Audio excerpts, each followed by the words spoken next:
You're funny. It's like I said. It's like I said. Do you like my tail? Like I said. Welcome back to another exciting episode of Iron Rage. I am here with Lee Priest. It is very early in the morning over there, and he fucking loves it today. What time is it there? 4:30? No, it's after now because the fucking Tyler's been fucking around. You got these amateurs here. I don't know what's going on, Tyler. Oh, hey, come on. Lee. Hey. Are we recording this time? Yeah, Okay, I'm ready. It's all good. We're recording. It's 4:49 a.m. Wow. Well, you like to get up early, as I reminded you earlier, and you told me, "Fuck, it's still fucking early," so you're all right. And that's yeah. What time did you wake up when you lived in Venice? Oh, it's about the same. 5. That was earlier than that. About the same because remember when I do my videos, it had me driving the Hummer in the dark down the World Gym. Yeah, why do people get up so early there, Lee, in Venice? Even when I went there, I used to get up early. I would switch my schedule because you miss everything otherwise. Because I said the only people out at that time in Venice on my video were criminals and the homeless. The only two. Well, I was a bodybuilder, so bodybuilder, homeless, it's almost the same thing. Yeah, that's true. But it's because the atmosphere, Dave, it's like you get up and the sun's coming up, the beach, and then it's like you go to the gym, and like I said, 7 o'clock, Arnold would roll in, Louis would be there, and all the people. I don't know if you're at Gold's Gym, there'd be, well, some of the lazier pros wouldn't come into lunchtime, but in the morning there'd still be pros in there. So then you do your ritual to the firehouse and have your breakfast. It's almost like a, I don't know, it's just great. Every morning was something different. You see movie stars and all the people there. So it just felt like you stayed in bed. You're wasting the best part of the day. I was going to say, you almost feel like you have the whole day left. I trained, I ate already. I actually can do whatever I want now, the whole day. Well, that's like now because I'm up now. I'll do this. I'll take the wife to work. I'm going to train at 6 a.m. And then normally I'll sometimes put the laundry on while I'm training. So when I finish, I hang it out. And then I vacuum and just do whatever. And then I sit down to eat. And I'm like, oh, it's only 10 a.m. and I'm fucking done everything. What do I do now? Do you fall asleep and take naps and stuff like that? Not really. Maybe around 1 or 2. I might, if I'm watching TV, I might do a little bit like that. I'm not tired. Like if I keep moving, I'm fine. But when you stop, then you sort of do that. But then normally by 8 o'clock, I'll start watching TV and I'll start dozing off, then go to bed. But I've been watching remember that TV show, Beyond Belief, Fact or Fiction, hosted by Jonathan Fate, I remember from that show, Star Trek. Some of those stories, I still can't get them right because the story is that far-fetched. You're like, that can't be true. This is actually based on fact. I'm like, oh, fucking hell. You got to watch. Have you seen the Amazon Prime series, The Expanse? I haven't watched it, but I've seen it. It's got like the space thing or something. Yeah. It's really good. It's because it seems it's believable. It takes place 100 years from now, but everything that's going on seems like it's believable, And they have the Earth, Mars is a separate, they got their own colony on Mars, so it's the Earth versus Mars. That's the space war, and then they get the Belters, which is the asteroid belt. They got the guys who mine all the asteroids and they have their own little crew there. So it's 3 different groups that are almost have become 3 countries essentially, and so. It's good story. I'm up to season 4. You'll like it. Almost sounds like USA. Almost sounds like USA and Afghanistan right now. Yeah. Speaking of crazy stories, Tyler, pull that story up I sent you. There's a woman who claims that she has married the ghost of Michael Jackson. I'm not making this up. It's true story. She claims that Michael Jackson came to her, and that actually she is. What does she think? Who she thinks she is reincarnated? I think she thinks she... Liz Taylor. No, someone close to that. Marilyn Monroe. Marilyn Monroe. Sorry, she actually says that Martin Luther King was the one who officiated the wedding between her and Michael Jackson. Or the ghost of Michael Jackson. And she said he's very judgmental of her, Michael, and he tells her, sometimes he puts her down a little bit, and he is not really into intimacy. Of course. Look at Marilyn. Marilyn was like this white beauty. Michael's jealous, obviously. He's not his wife. It's like, what do you expect? He was towards the end. Yeah, but she says that he is loving, but he just doesn't like physical intimacy. Now, I would imagine that it would probably be hard to be physically intimate with a ghost, right? I mean, well, when I had a photo with Michael and put my arm around him, he didn't seem to mind. He was very thin. Did so I've actually touched Michael. So. Oh, you did? Where did you meet Michael Jackson? I met him in Florida. I was with Chris Thompson from Twin Lab at the time, and I had to do a GNC appearance at this. I can't remember what mall it was, one of these big shopping centres. And we got to the store early at GNC. So we said, let's go to Sharper Image, because I love Sharper Image, all the fucking shit you can touch and play with. We're in there, and I can hear this noise, like, fucking people screaming. I'm like, what the fuck's that? I wasn't paying attention. I'm just playing with some electronic thing. Then I hear, bang, these doors. I turn around, the doors are shut, and I look up, and there's Michael. And there's, like, Michael's security, one guy, and these two younger people with him. And all of a sudden, there's, like, just people banging on the window. Oh, really? That's crazy. How come they let you stay in there? Fuck. Because I was already in there, and they just had to shut the doors. Oh. So now I'm like, and the thing is, this is what Michael did. When he got into the store, he turned around, he just looked at the people, and he just had that look on his face. He just sort of went, like a sigh of like, I actually felt sorry for him because he couldn't go anywhere. Right. So he's in the store, he's playing with this electronic drum kit, and then he's doing other stuff, walking around. He was basically doing what you were doing, essentially, yeah. Exactly. I just didn't have 5,000 people chasing me. Yeah. And then he's like, Chris is like, hey, let's get a picture of Michael. I said, oh, no, don't bother. He goes, no, I'll go ask his security guy there if he can have a picture of Mr. Olympia. I said, but I'm not Mr. Olympia. He goes, Michael doesn't know that. Didn't Ferrigno train? I think Ferrigno trained Michael Jackson at one point. I think he did, yeah. And then so he goes over, asks him, he says, yeah. So Michael comes over. Hi, how are you? I said, good, thank you. Did you feel like you were taking a picture with Blackman at that point? No. Michael was much more manly, and I put my arm around him, and we had a photo. It's like, very nice to meet you. And then off he went, and him and the kids were playing. Then they opened up the doors, and he went out, and crowd follows him again. Yeah, so that was my meeting with Michael Jackson. He wasn't like freaked out by how muscular and how freaky looking you were. Nah, that's Michael Jackson. How could any freak Michael out? Yeah, that's true. I never thought about that. Well, you see, actually, he was really polite in that, but really soft spoken. Hi, yeah. And then he, like I said, but when I put my arm around his waist, he was like almost like touching bones and that. Sure. Yeah, but then that was my encounter with Michael. It's pretty weird that you went to that store on that day and that Michael Jackson just would happen to be in that store. That's I know.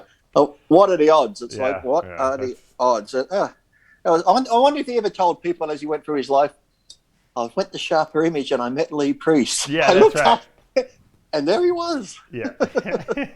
Maybe his ghost is telling people that. Maybe you should call that woman up and see if Michael ever mentions you to her when they're being intimate. How does this woman get to tell this story? Who reports on this? If I called up someone and said, "Listen, what was the news agency that time?" Bullshit. Who knew news?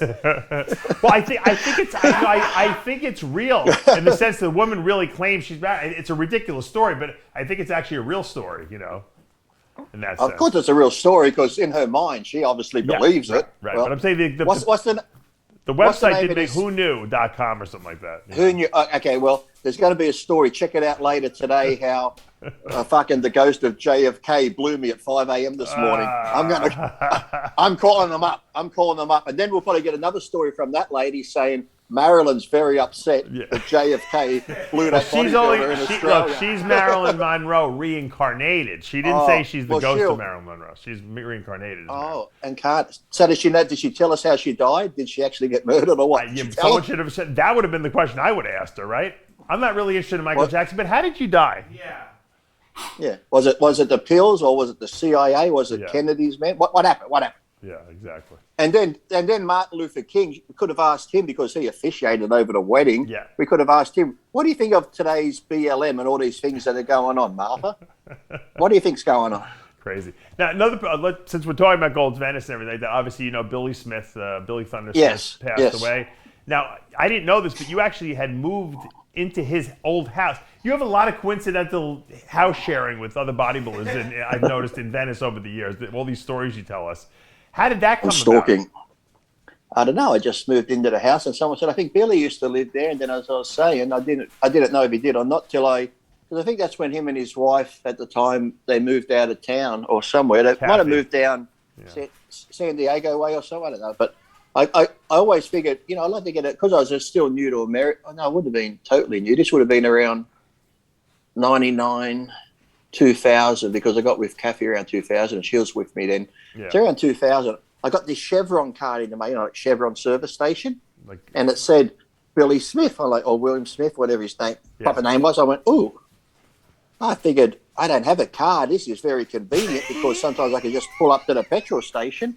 And I wasn't going to fraud because I figured if I got the card at this address, if I use it, the bill's going to come to this address, isn't it? That's just logical thinking. Yeah. So I'm using the card. I had the Hummers at the time, so they take a lot of diesel, Dave. So oh my God. I'm using it. A month goes by, no bill. I keep using it, driving around. My friends need petrol. Just pull up behind me. I got a card. For 12 months, I didn't get a petrol bill. Now, sorry, Billy, with your rest in peace if I fucked up your credit, but I said I was going to pay. I said I was going to pay the bill if it came, but just never came. It's not my fault. So you basically ran up a year's worth of gas on Billy's credit report, basically. When you say it like that, Dave, it sounds bad. Look, I was going to pay the bill. It just never came. So who do I go to? I can't just say who. He's probably like, Lee Priest, that motherfucker. He's probably from heaven he's saying that. So it was a gift from the gods. Thank you. Yeah. But yeah, Billy, when I first met Billy, yeah. I was with Kurt Miller, who I met that day. Billy was always training with Jim Quinn. Yeah. And they're always training heavy. Billy always had his fucking elbow wraps on, knee wraps on. It's like he was like the fucking mummy, almost like fucking. And every rep, those real tight things known to man.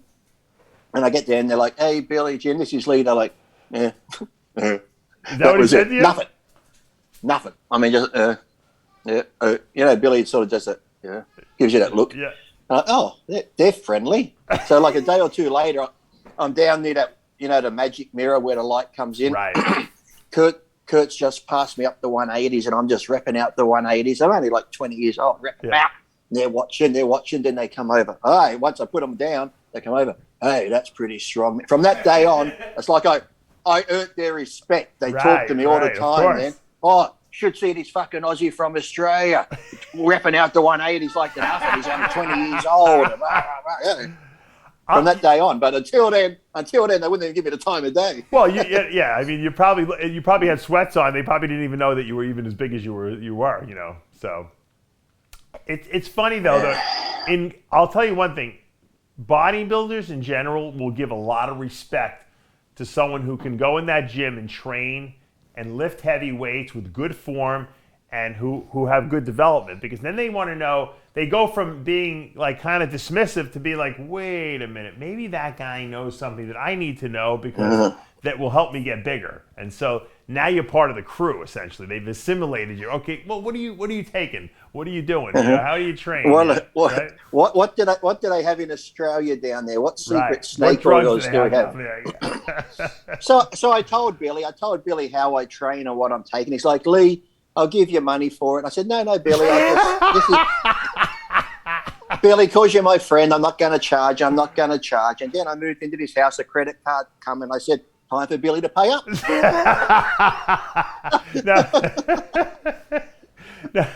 Now, when you told these guys like Jimmy Quinn and Billy Smith, who were probably taking a lot more than you were, when you told them the quantities you were taking, did they think you were lying to them? Well, Jimmy at first, because, Jimmy's always that sort of, he just gives you that look and that. But then, because I said, and it's like everyone said, my story's never changed from day one to now. It's like, if you tell the truth, you don't have to think about what you said. My doses are the same. Yeah. Someone tried to catch me the other day on Instagram. Someone goes, well, Lee, because someone posted something about some guy took so much for test, and they said, well, Lee never went over 800. And someone goes, that's a lie. On RX and that with Dave, he said he took 1,200 of test and that. I said, no, I've never said that. I said, with Trevor Smith, I went up to 800. Yeah. I said, what you probably heard me say was, and I'm pretty sure this is what I said, total was probably 1,200. Right. If I took like 5 of sus, if I took 500 milligrams of sus 250 a week, then there was probably 30 milligrams of Dianabol a day, and then something else. I said, added up was 1,200. Because he's like, you don't even know what you're saying because this and that. He comes back on later. Oh, yeah, Lee, you're right. I'm sorry.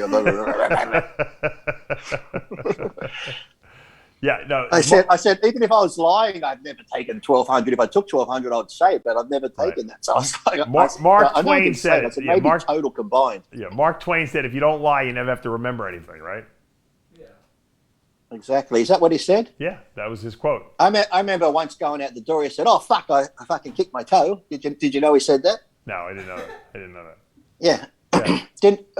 I wasn't going to say, it made me forget now. I'm pretty good at this hour in the morning. It's 5 a.m. now. Here I'm still going. The coffee's kicking in. Coffee's kicking in, yeah, I know. I think I need another cup, to be honest with you. I lost track of what I was going to say. It was very good, too. Carry on, and I'll probably come back to me. Let's talk Billy Smith. Billy Smith did pass away. What was the most impressive thing that you'd seen Billy Smith do in the gym? Oh, pretty much even squatting. He was pretty, even though he was a tall guy, he was strong on legs. I think pretty much everything him and Jim Quinn did, they just went fucking crazy heavy. That's probably why he was wrapped up like a mummy in that. But I don't think I've ever seen him go light, because he used to, what was the name of the company he had there at Gold's Gym? Him and his wife, Kathy, used to run that. They had Intrafit or Nutrition Analysis or something like that? Yeah, Intrafit. Yeah. I think it was Intrafit, wasn't it? Something like that. Yeah, at Gold's Gym that he used to have that personal training thing there. So, you'd see him in there all day because he'd train himself, but then he'd be there training other people. And but he would always just go crazy on weights. But I'd have to say he's probably once you got to meet him and he talked to you after I had to pass my exam to get on the good books. He was, like I said, he was probably one of the most genuine guys you'd have. You can tell people are fake. There was nothing fake about Billy. He was just like a, fair income, down to earth, likable guy. He'd laugh a lot and have good sense of humor and stuff. Didn't take things too serious. So he was one of the good ones. So very genuine. And so was Jim Quinn. Jim Quinn was like that too. I think because Jim Quinn was he back east way somewhere originally? So he's from New York. A lot of those from Long Island. A lot of those people. People from California, they're very bullshitty fucking or what. Well, Jimmy Quinn went to high school with Jimmy Pilecki. I don't know if you knew that. Oh, no. Well, that would have been funny. Wouldn't imagine those two in class. Yeah. Hey, they'd be in science. Hey, hear what the teacher said? The Earth's round. Fucking bullshit. Bullshit, the Earth's round. Bullshit. Hey, teacher, you know what? Add up 333 and 333. What's this, Jimmy? That's right, 666, motherfucker. The world's flat. Can you imagine them at school together? Yeah, I would tend to believe that Jimmy Quinn probably thinks the Earth is round. I don't think he believes in the flat Earth theory like Pilecki does. Did you do after hours this week yet? We did, yeah. But it was a different show because no one was on. It was Greg Valentino, myself, and Giovanni Del Biondo joined us. Well, that's okay. Don't invite me on. It's all right. It's all right. I don't like to wake you up too early. I didn't know you get up at 4 a.m. Well, Jesus Christ, you get me up at this time. What's another extra 2 hours? Well, you might still be awake. I start that show at 12 o'clock in the afternoon. So you. Well, look. Well, that's about 2 a.m. here. Look, I was up taking a piss at 1:40. If I seen a message,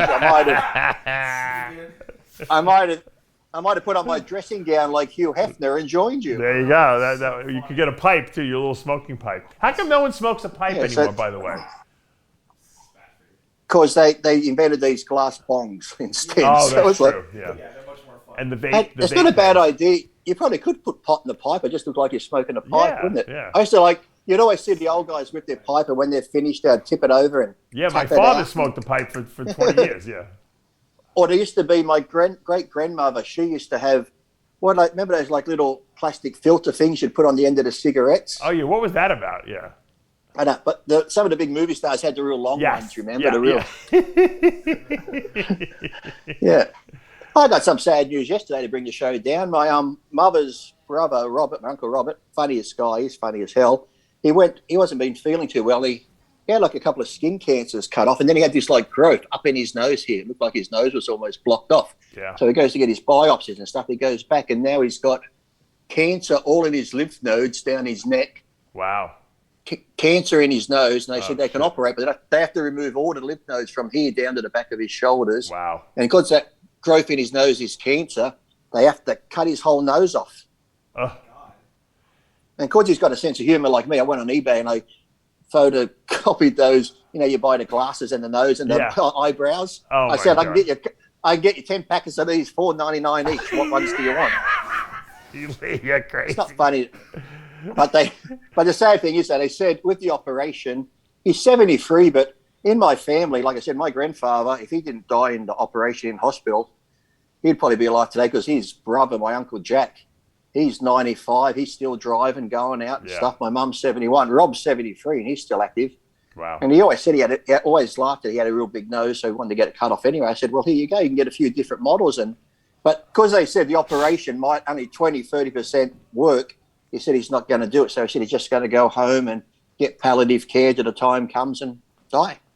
Really? That's sad. Why wouldn't he try to... Yeah, I think that's what I thought, because I watched a girl on TV the other day and she had cancer and they've only given her 5%, and she said 5% is better than 0%. And I figure 20-30%, that's still a good number if you get through. And of course, in the genes in the family, it seems like we've got good genes to live a long time.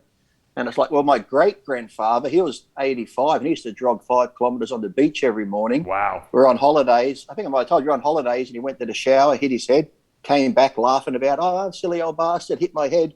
That night he got a bad headache, so we took him to the hospital. An hour later, aneurysm, fucking dead. That's fucking the way to go. Then. That's a great way to go.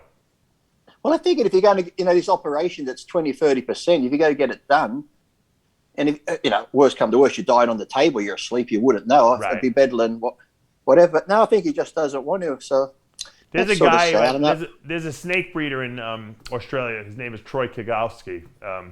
And he had a skin cancer, and he had to have his whole nose cut off, and they rebuilt it. And it doesn't. Yeah.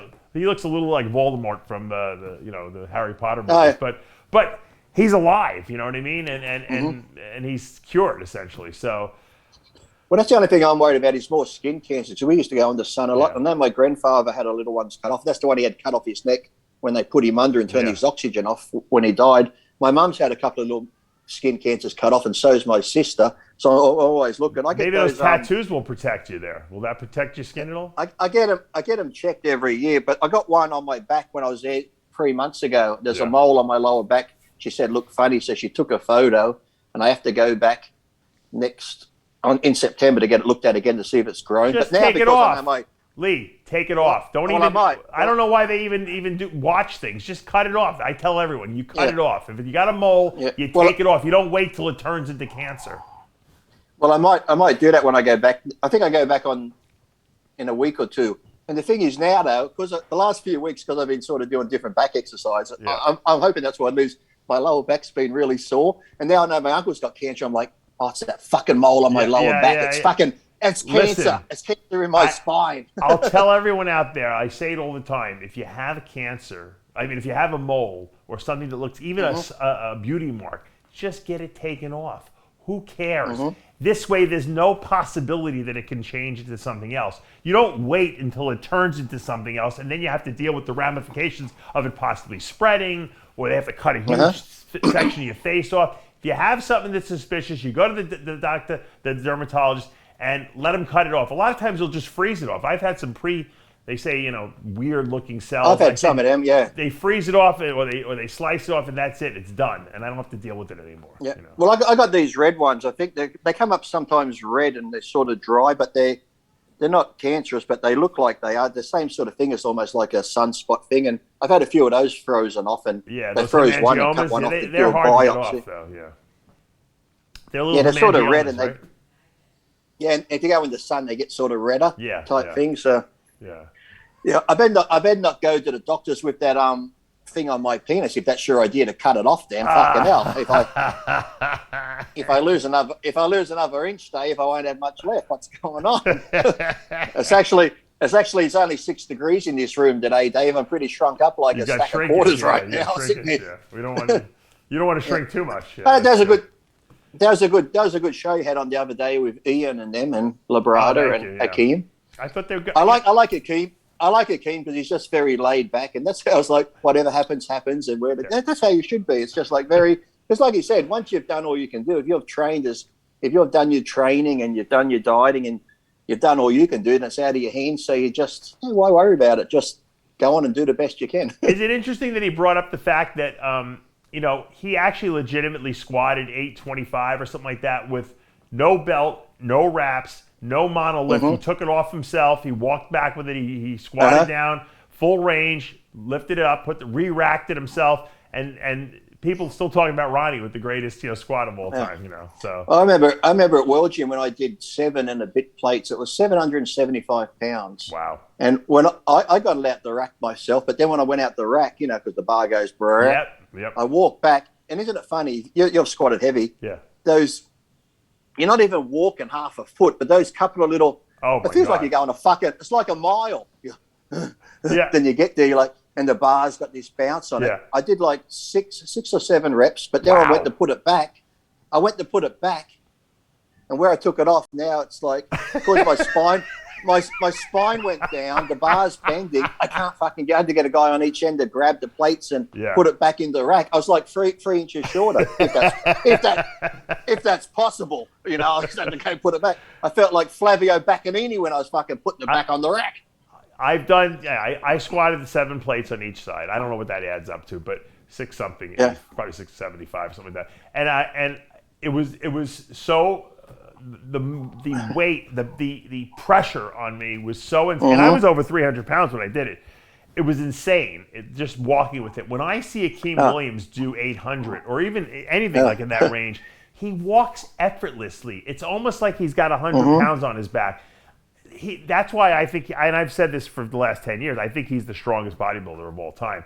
He makes it look effortless, like it's not even a big deal what he's doing.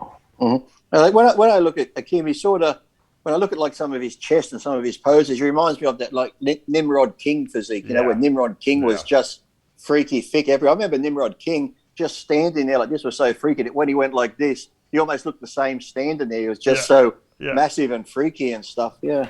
When I interviewed Nimrod King recently, you know, I said, you know, I was asking why he retired at, you know, so young. He could have gone so far, and I almost got him regretting it. He's like, almost like, I don't know why I retired. You think I should have kept going? I said, you retired in your 20s. I said, you hadn't even hit your peak yet. When I was like, what's his name when he did the Olympia and looked great, and he just sort of disappeared really quick? Phil Hill. He was like fantastic. The mass he had, then he just sort of disappeared. But another thing when we get back, when I saw your post about Billy Smith, these fucking idiots, every second comment, drugs, bodybuilding's no bad. Look at all these people dying. I'm thinking to myself now, let's just say, because I'm into bodybuilding, let's just say I'm Troy Aikman or someone, and I'm into fucking NFL, you know, like, and I'm watching that sort of stuff. Well, here it's NFL. Is it what is it over there? Fucking whatever it is. Just to say I'm into football in America. I'm sure I'm into football, and I've followed it for 15, 20, 30 years. I'm sure there's lots of footballers that die every year, a couple of months, or no matter what sport you're in, if you're in it long enough, like we've been in it, people are going to die, sadly, whether it's from the sport itself. I think rock climbing or something like that's one of the, don't follow that sport. I hear that's like the highest number of deaths. If you have a hero in that sport, the cunt will probably fall off the rock. But, you know, it's just like, people go, it's steroids, it's a steroid. Like, yeah, I'm sure, maybe. But then it's like, who's to say they didn't die? Yes, do steroids maybe increase something that could happen later on in life, but you just sped luck because of those? Maybe, but every time it's steroids, this isn't healthy, it isn't that. But yet, then that little young kid that's posting this shit about Billy's probably sitting there looking like he's got stage 4 cancer, fucking shooting up. Oh, fucking people, steroids are killing them. Steroids are killing them. Why they're shooting up? They're never going to go anywhere. They're taking more drugs than any fucking pro's taken, but yet they're going to tell us this steroid's so unhealthy. Why is everyone dying? Well, you know, people die in life. You know, there's a lot of people that die in their 50s and 60s and shit. And then you have other people like Arnold, who's taken steroids, and Stallone and all these other people. There's tons of old bodybuilders out there who are still alive. Right. So it's like, you know, isn't Mike Katz still alive? Is he still judging? Yeah. What's he now? Yeah. So it's like there's tons of people. So, and you think too, when they say steroids kill people, let's take bodybuilders out of the equation. Let's go to fucking football players, baseball, any sport in the world. They all use fucking steroids. Yeah. The young party goers that don't even do bodybuilding and compete use steroids. People who have AIDS and sicknesses in life, they put them on steroids. So where's the bodies, as John would say? Everyone would be dropping dead. Well, look, show me the bodies. We know most people, the number one cause, right, of you know, one of the number one causes of death is alcohol, right? COVID. And smoking cigarettes.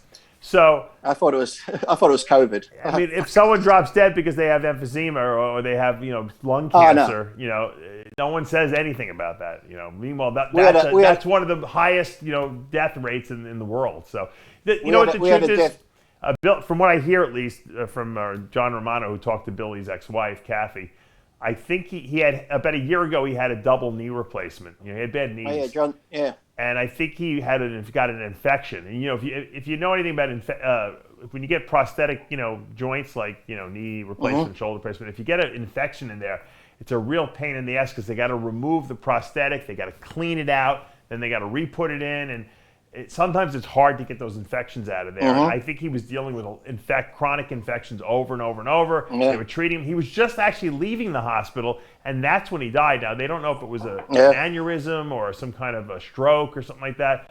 But it's stressful to the body when you're going through all these antibiotic treatments and you're in the hospital all the time and you're laying down and you get stagnation and all that stuff. So. And the thing with Billy is, he might have he did probably use steroids over the years, but really, I remember him at the gym. He was very healthy. He was very health conscious when it came to eating and stuff. Sort of a health nut like you when it comes to foods and fats and shit like this. And so his diet was always on point. He was always like when you talk about cardio, if you've seen him do cardio, he did cardio sweating. He'd be with dumbbells on the treadmill. He wasn't one of these that just dawdled type thing. He actually did cardio. Yeah. So overall health, I think he's probably healthier than most people. So, but here we had a person died yesterday. It's on the news because we're still in lockdowns here.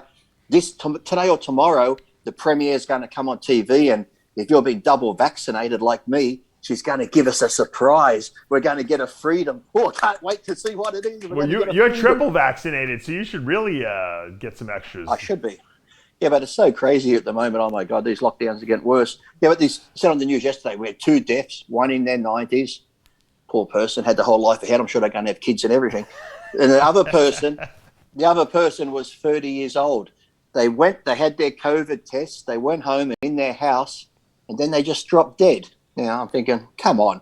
Yeah. It's like if you got COVID and you're getting bad and your breathing becomes laboured and shit, you call an ambulance, you go to the hospital. Right. You don't just drop dead. That means you had something else. They did say the other 2 deaths the day before, there were other underlying conditions. So to me, it's like if COVID was something that you got and dropped dead, I'm sure everyone would be vaccinated if they went, shit, you get COVID and a day or 2 later, you could just drop dead. Yeah. Everyone would be like, well, fuck, give me the vaccine. Yeah. So it's like, I'm sure this person had other problems too that just suddenly, broop. It's like, hey, come on.